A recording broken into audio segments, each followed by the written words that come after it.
Assalamualaikum warahmatullahi wabarakatuh. Bismillahirrahmanirrahim. Rabbi shrah li sadri wa yassir li amri wahlul 'uqdatam min lisani yafqahu qawli. Allahumma shalli wa sallim wa barik ala sayyidina Maulana Muhammadin wa ala alihi wa sahbihi ajmain amma ba'du. Ketika manusia mengatakan mampu-mampu, sebenarnya ada sekian hal yang manusia itu tidak ikut melakukannya, tidak ikut menciptakannya. Misalnya kue nyuber, supirana enak, punya pengalaman. Tidak kecelakaan karena apa? Nyuber kue enak, mobilku normal. Mobilmu normal lah, wabrak mobil ya mabuk. Apa? Nah di sini ini manusia dituntut, diingatkan terus. Kamu itu butuh Allah, rahmat Allah itu yang melindungi kamu, bukan keahlian kamu, bukan kecakapan. Karena tanpa itu semua tidak bisa, semuanya Allah. Ya, tapi manusia tadi, gara-gara misalnya tadi mobilnya normal, dia punya keahlian nyuber, terus mengklaim kalau keselamatan dia itu karena hati-hatinya dia, karena mobilnya normal. Padahal ada sekian catatan yang menjadikan dia selamat dan semuanya itu kudrahnya Allah Subhanahu wa taala. Misalnya gak ditabrak wong mabuk, gak ono gempa, gak ono bumi merekah. Misalnya kita pintar nyoper lah terus bumi memangap terus kita templung nggak apa-apa. Kemudian daerah-daerah kayak ya rasa tak sebut nomor orang. Kira tahu muka siapa ya, bener mari tak sebut nomor yang ngeri. Intinya Indonesia ora aman, tapi kita tenang aja satunya ora aman kabeh, ono sing aman. Ora usah kuwatir likuifaksi, ora usah kuwatir meteor jatuh, kabeh ya potensi no? Potensi semua. Sehingga ini sedikit saya ijazahkan. Suatu saat kata Rasulullah, saya yang Mu'ad melihat kamu hanya sejengkal di depan para ulama ketika nanti di akhirat. Terus Mu'ad tanya, Rasulullah tanya, kenapa kamu hanya satu jengkal dengan derajatnya para ulama ketika sowan Allah? Jawabnya Mu'ad, kamu punya amal apa?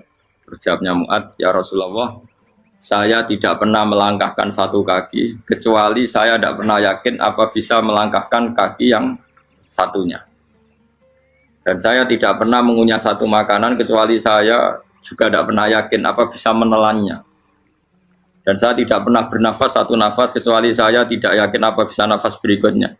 Saking dia tergantung ta'aluk semuanya sama kudrahnya Allah Subhanahu wa taala. Kalau kita ini kan sok. Kalau makanan sudah di depannya kayak pasti bisa makan. Kalau dia sudah sehat jalan seakan-akan pasti bisa meneruskan. Padahal 0, sekian detik melaku dihantam mobil ya selesai. Misalnya stroke ya selesai dan bisa jalan. Sehingga para wali-walinya Allah itu orang yang filah gotin min lahadotagi, setiap kedipan dia, setiap perilaku dia itu hanya ta'aluk ambil Allah Subhanahu wa ta'ala. Itu yang disebut ya ayyuhan nasu antumul fuqara'u ila. Nah, kemudian resiko makom ini, ya semua makom tak ada resikonya. Resiko makom ini itu biasanya dia lupa doa. Kenapa lupa doa? Karena doa itu terdefinisikan. Tak wari ilmu hakikat terus rumono wis ra paham lah tak ulang no. Ya resiko ilmu saya ingatkan. Ilmu itu kan ada dua. Ada ilmu yang karena didefinisikan. Dan itu akhirnya menjadi masalah. Sebenarnya ilmu itu tidak perlu definisi. Kedua ilmu yang kita rasakan. Misalnya gini, kalau sama saya tanya. Kamu pernah nggak minta jadi punya uang banyak? Nggak tanya. Pernah nggak minta? Terus artinya minta itu apa? Terus kita mendefinisikan. Menengadahkan tangan.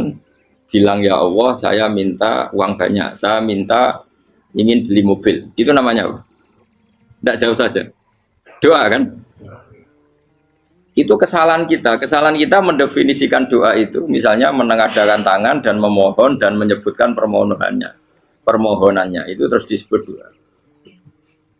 Tapi kalau menurut Allah, sistem tubuh kamu yang menghendaki punya mobil, sistem tubuh kamu yang ingin punya uang banyak, reaksi tubuh kamu yang terhinakan karena ditagih orang atau butuh uang.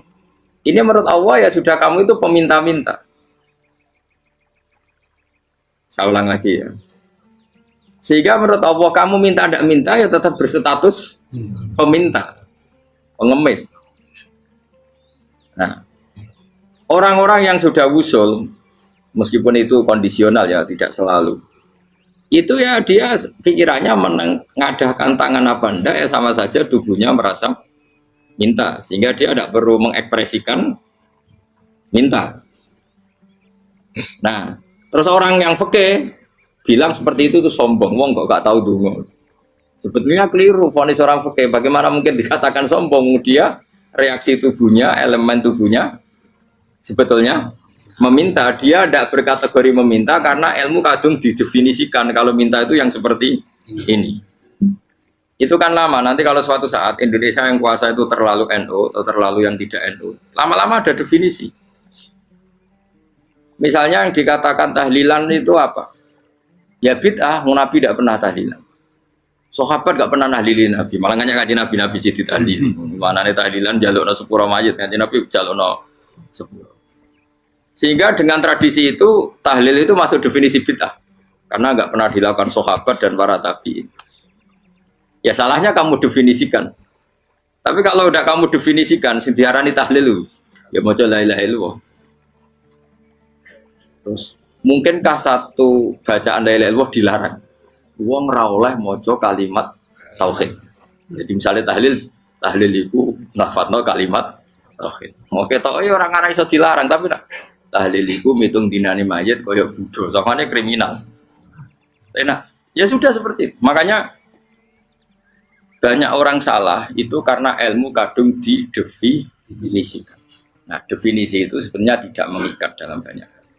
Ini penting saya utarakan. Ya karena seperti itu. Makanya itu masalah-masalah besar antara kita dan firqah-firqah yang lain, masalah ahli sunnah, terus masalah yang lain-lain. Memang ya sudah seperti itu. Ya saya ulang lagi ya. Ketika Nabi Ibrahim mau dibakar Namrud, itu masyhur cerita itu. Dan kemudian jadi Nabi namanya Habib Syahid. Habib Syahid itu sebetulnya hanya ngutip Habib Abdul Haddad. Jadi syair itu sebenarnya ada di Diwanul Haddad. Apa? Diwanul Haddad. Diwanul Haddad itu syair-syair Abdul Haddad ketika beliau usul, beliau mukasyafah. Terus bagian dinyanyikan Habib Syahid terus jadi populer. Saya ulang lagi ya. Tubuh kita, misalnya kamu lapar, perut kamu kan mereaksi minta makan. Andaikan kamu itu Tuhan, kan kamu tahu bahwa perut kamu itu minta makan. Tanpa kita bilang ya Allah saya minta makan, Allah tahu kalau reaksi tubuh kamu minta makan. Sehingga orang yang tidak minta pun asal makomnya makom yang ikror, mengakui kalau dia butuh ya namanya sudah minta.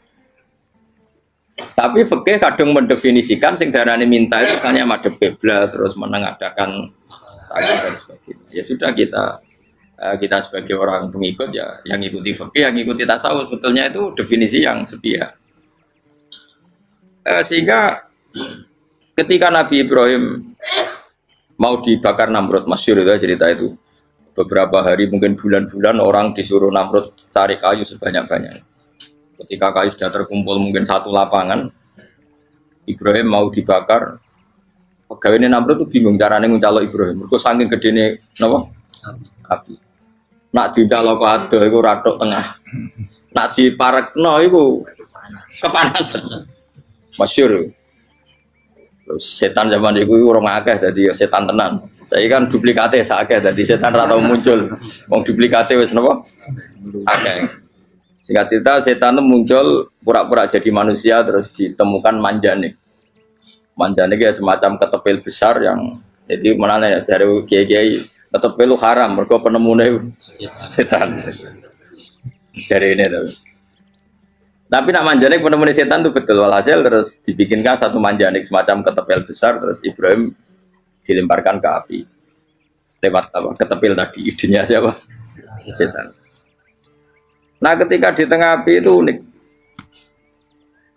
Kata malaikat Jibril datang terus tanya sama Ibrahim, ya Ibrahim apa kamu butuh saya? Butuh. Alakah haja apa kamu punya kebutuhan? Jawab Ibrahim lah, saya tidak punya kebutuhan. Amma ilaika fala, kalau ke kamu enggak. Karena kamu makhluk, apapun keren kamu Jibril tetap kamu makhluk. Amma ilaika fala. Enggak maksudnya butuh ke Allah nanti saya nyampaikan. Malah dinya Nabi Ibrahim, kalau Allah tidak usah kamu sampaikan ya sudah tahu. Gua be Jibril. Oh, aku itu ditekak kan. Ya saya ulang lagi, apa kamu punya kebutuhan? Alaka hajalah ama ilaika fala, kalau ke kamu ndak. Ndak maksudnya butuh ke Allah nanti saya sampaikan. Karena Jibril yang mentang-mentang dekat sama Allah dan tukang memberi informasi. Tapi kata Ibrahim, kalau ke Allah sih nggak perlu kamu, dia sudah tahu. Nah itu terjadi nagamanya Habib Abdul Haddad Masyhur itu apa? Hasbi min su'ali ilmuhu bihali. Jadi cukup ilmunya Allah itu menjadikan saya tidak perlu minta. Hasbi min su'ali ilmuhu bihali. Jadi ada kondisi tertentu yang para wali itu, saya ulang lagi, kondisi tertentu yang para wali itu ya tidak minta. Tapi kalau itu ditiru jenengan semua ini jadi keangkuhan. Kenapa? Wes ora ndonga tangane ditenangano, atine ora eling pangeran, kan akhirnya tak jaluk tenan. Jadi aja niru wali-wali. Nah, wali-wali itu kan misalnya tangannya tidak menengadah tapi semua sistem tubuhnya merasa butuh sama.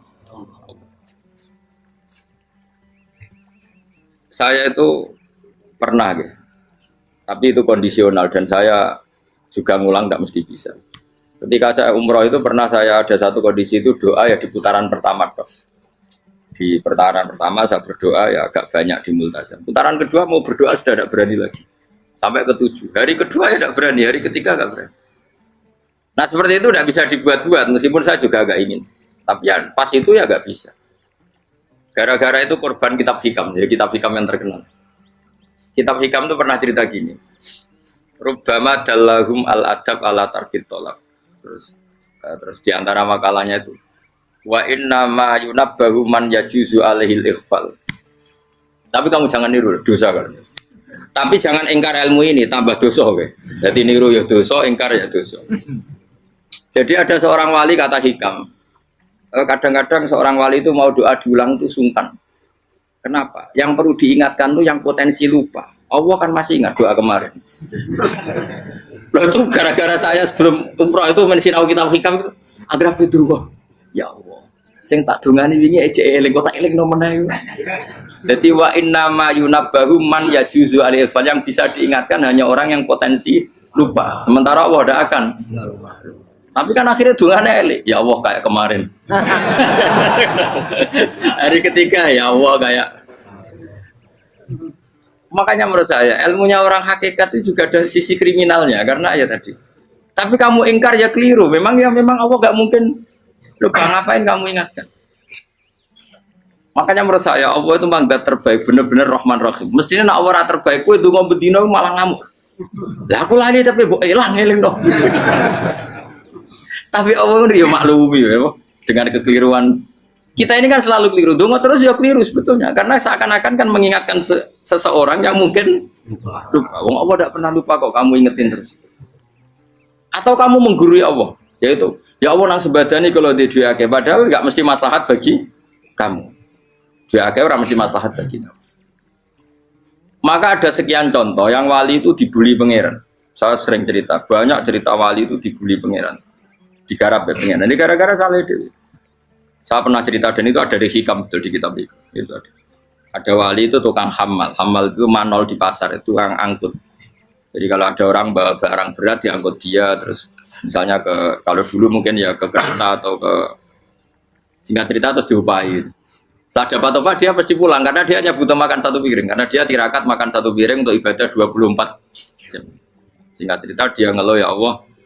Kamu tahu, engkau tahu, saya ini pecinta engkau. Saya ini hanya butuh makan satu piring untuk kuat sholat. Tapi kenapa harus jadi juru manol? Berilah saya rezeki yang tanpa kerja. Nah, selang sekian hari dia dituduh maling, terus di penjara, terus dapat rezeki tanpa kerja. Dia ya Allah kenapa jadinya gini? Kan kamu minta rezeki tanpa kerja.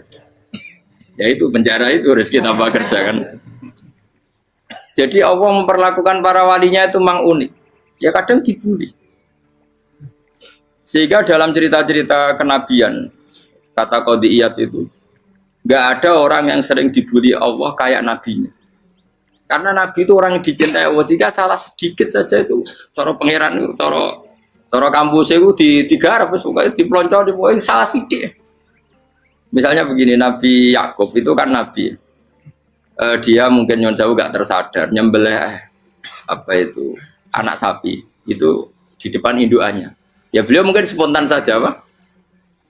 Kalau kamu yang melakukan pasti tidak ada hukumannya karena Allah tidak pati peduli sama kamu, sudah lah. Artinya nggak peduli, salah pantas saya nggak jelas ya gitu. Tapi ini Nabi. Ketika itu terus indukannya sapi tadi, ya Allah, Yakub itu kekasihmu. Saya tidak berani sama dia karena dia kekasih. Tapi saya tetap menuntut keadilan. Dia harus merasakan susahnya dipisah dengan anak. Meskipun dia tidak nuntut rasanya roh anak sebelah, itu tidak ada se ekstrim itu. Sapinya itu hanya nuntut, ya Allah, dia harus merasakan sakitnya terpisah dengan anak. Akhirnya Allah menciptakan Yakub mengalami terpisah dengan Nabi siapa? Yusuf. Itu kalau kata qadiyat, itu kalau yang melakukan tidak Nabi pasti nggak dibully Allah, dibiarin. Karena Nabi ini yang melakukan. Nah. Terus ini Nabi Yusuf lagi, mana rasa daftar wali berat. Nabi Yusuf itu di penjara itu karena terdolimi apa karena memang dia salah? Terdolimi. Dan ya Yusuf itu Nabi. Nabi Yusuf itu Nabi betul memang benar-benar. Meskipun ganteng dia Nabi. Syaratnya Nabi ganteng kira-kira mlebu. Nabi itu harus ganteng, enggak boleh. Nabi elek ora oleh. Karena Allah izin di kekasih kok kriting elek. Allah itu selera dadi. Kabeh Nabi mesti yang paling ganteng di kaumnya, yang paling nasak. Enggak boleh Nabi kok pesek, kriting, enggak boleh. Tapi kalau sudah jadi orang soleh oleh. Tapi kalau Nabi enggak boleh. Enggak. Nabi Yusuf bukan, masyhur kan cerita Nabi Yusuf dengan siapa? Zulaikha. Dan belum ada orang dalam keadaan darurat masih cerdas kayak perempuan. Jadi singkat cerita, ketika Yusuf diajak Zulaikha selingkuh gak mau kan keluar dari kamar. Dalalah kebetulan wa alfaya sayyidah rajal. Itu si Zulaikha tadi spontan langsung bilang, wahai suamiku, apa hukuman orang yang ingin menodai keluargamu? Itu wong wedok. Padahal dia agak terencana, dia pun gak bayangkan kepergok suaminya. Itu dalam keadaan kepergok itu masih cerdas. Suamiku, apa hukuman orang yang mau menyelingkuhi keluarga Anda? Singkat cerita, suaminya murka, terus Yusuf di penjara, terdolimi. Ketika di penjara, kemudian Yusuf punya keahlian mentakwil apa? Mimpi. Kan tadi suaminya Zulaikha itu tidak sampai raja, ya kira-kira PM atau menteri. Raja itu punya mimpi yang bisa nakwil itu hanya Yusuf. Singkat cerita, terus utusan raja datang ke Yusuf, dan takwilan Yusuf terbukti benar. Tapi Yusuf ini seorang nabi, saya ulang lagi Yusuf seorang nabi, dia tapi ya manusia. Bilang gini ke utusannya, coba bilangkan ke raja kamu, di penjara ini ada orang yang di penjara secara terzalimi, yaitu saya. Tolong laporkan ke majikan. Itu Allah tersinggungnya itu bukan main. Nabi kok lapor makhluk. Itu tersinggung. Nah, kowe kan gak piye. Kowe ngajono proposal ya ora piye. Wis pokoke Allah kowe wis ra piye. Wong sumpen swargane ya ora langsung wae ngono pokoke kira-kira kan sudah tidak perlu ditegur. Makanya fa'an sahu syaitanu dzikra rabbi fala bisa fi sijni bid'asin. Maka Allah mentakdirkan utusan raja tadi itu lupa melaporkan peristiwa Yusuf ke raja tadi. Sehingga raja gak pernah dengar kalau ada orang di penjara karena Allah tersinggung. Wong kowe ku nabi kok lapore ambek penguasa. Ngono tok iku wis Allah tersinggung. Karena dia nabi, gak boleh nabi lapor makhluk. Jadi Allah itu dengan nabi itu sangat-sangat sensitif. Sangat-sangat sensitif. Gue begitu. Terus cerita yang terkenal, meskipun ini nggak ada di Quran, Nabi Musa. Nabi Musa itu pernah sakit gigi. Karena dia mentang-mentang kalimullah, orang yang sering komunikasi dengan Allah, minta ya Allah, tolong tunjukkan obat gigi saya itu apa. Dan ini sama Allah dikasih tahu. Kamu ngunyah suket ini, gitu. rumput ini kamu kunyah, nanti pasti sembuh. Karena resepnya dari Allah ya pasti mujarab, kan nggak ke dokter. Sehingga tidak dikunyah terus sembuh.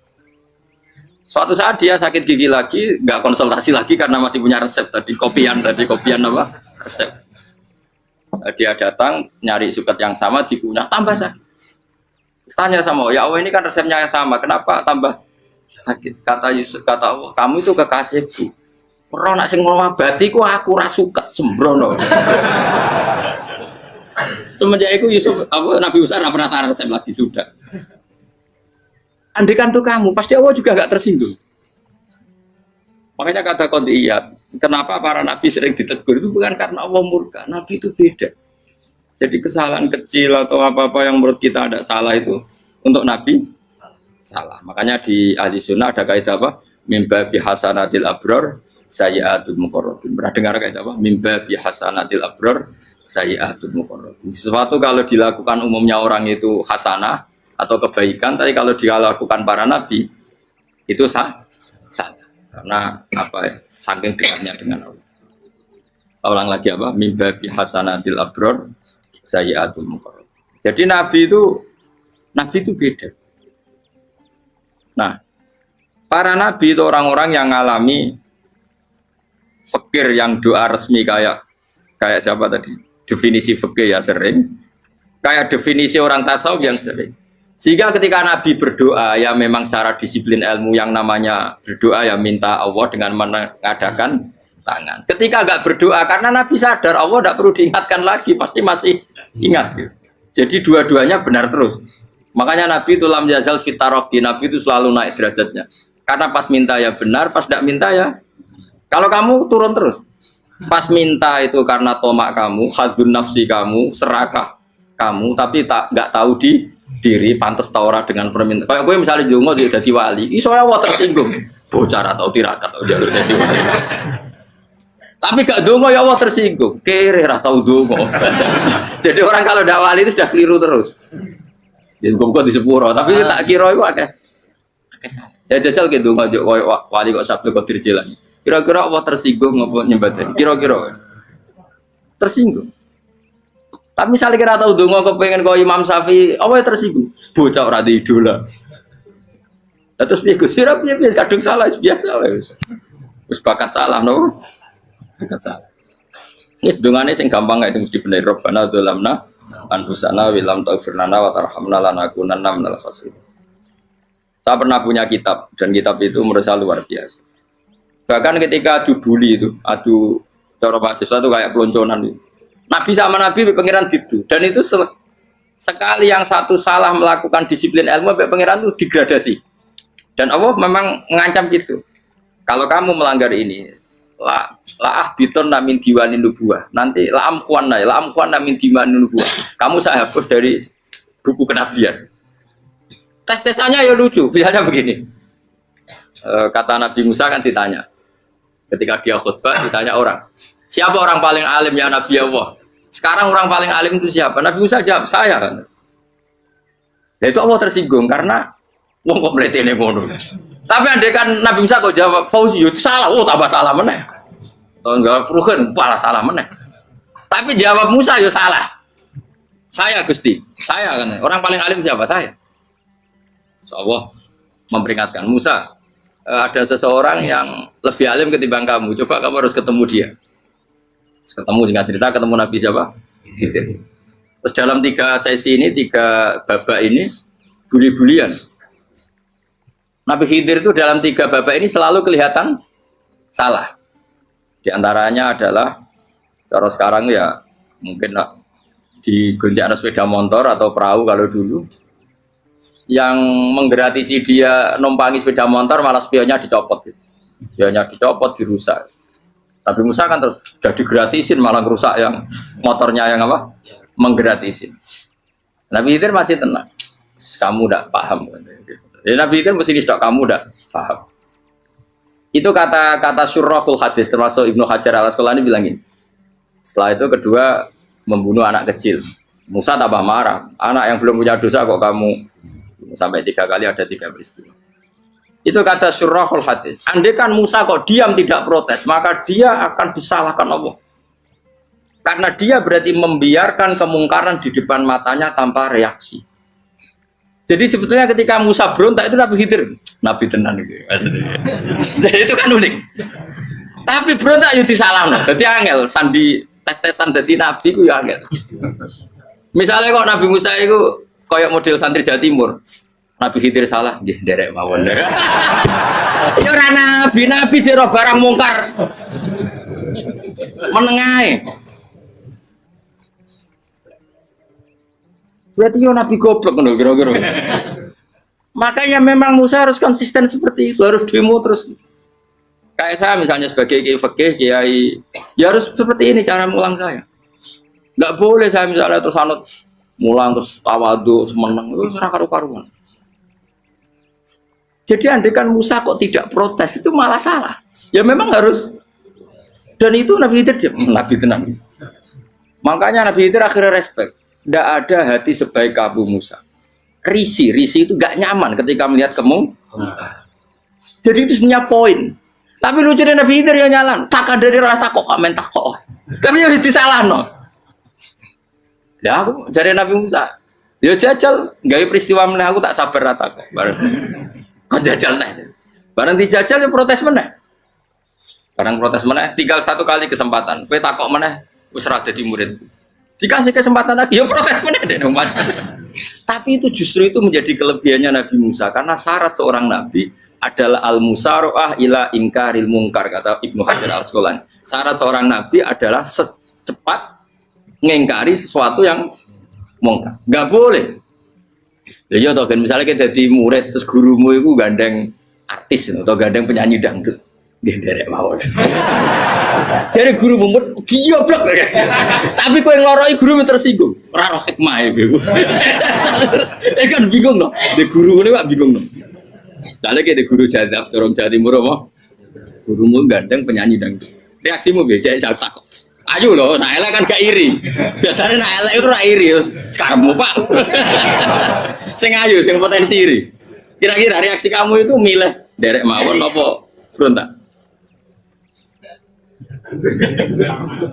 Golek nak gurumu wong alim mesti nak pas dia meneng muridku gila gak sensitif. Roh barang mungkar dilakukan di depannya kok tidak reaksi, tidak protes, geblek tenan. Tapi lucunya guru mau nak protes ya gak duwe akhlak gitu. Guru lagi senengnya kok ora oleh.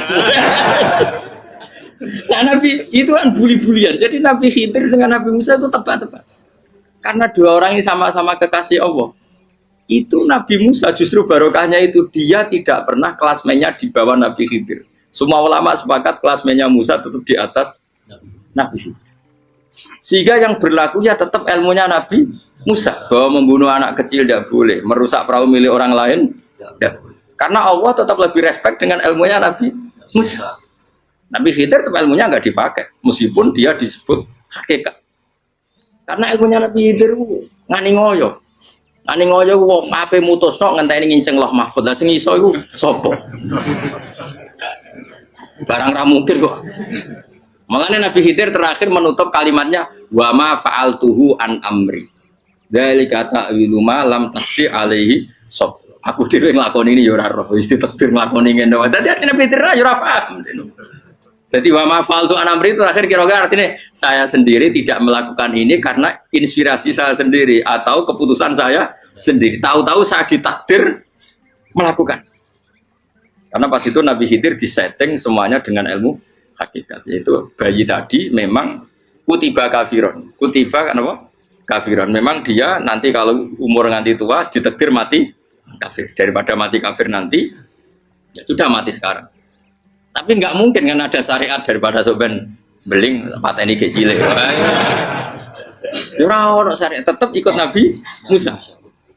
Makanya kata Ibnu Hajar Al-Asqalani itu uniknya Allah sama para wali-walinya. Wali ku klirullah itu tuh disenengi pengen. Terus pengenan nabi-nabi ini yo kecil-kecilan yo panjenengan wong. Terus keempat kan. Tadi kan saya punya contoh 3 ini contoh keempat ini terakhir. Akhirnya kok ilmu meracu cukup malah bingung enggak. Nabi itu minggat itu boleh enggak? Tanpa pamit, minggat itu pergi enggak pamit itu boleh enggak? Enggak boleh. Rasulullah meskipun kayak apa disakiti di Mekah itu enggak pernah minggat, enggak pernah hijrah. Saya ulang lagi, karena butuh izin. Tapi Allah pernah punya kekasih yaitu Nabi Yunus. Nabi siapa? Yunus.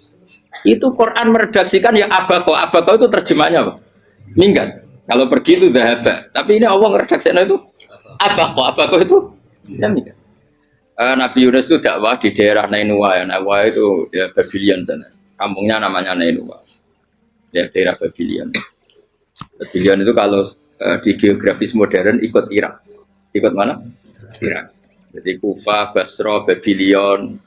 Terus siapa itu yang ngalahkan pasukan Yahudi dulu itu Buktanasor, Hebukat Nazir itu ikut mana? Babylon apa? Babylon. Bama unsila alal malaka ini di Babila Harut Amar. Makanya kalau ulama-ulama melihat Irak kacau sampai sekarang itu tidak kaget. Irak itu ardun mal'unah kalau di kitab-kitab. Bumi yang memang sudah terlaknati mulai dulu. Sehingga ketika ada kasus Saddam Hussein sekarang itu ulama tidak kaget. Zaman Rasulullah Sugeng itu Irak itu termasuk sudah bumi yang guna keazala. Jadi di sana pasti banyak fitnah. Fitnah pertama yang dicatat sejarah adalah Mautul Hussein apa? Kabudutnya Said siapa? Hussein di Karbala. Era Imam Syafi'i adalah zaman mifnah, ulama dibantai karena dipaksa mengatakan Quran apa?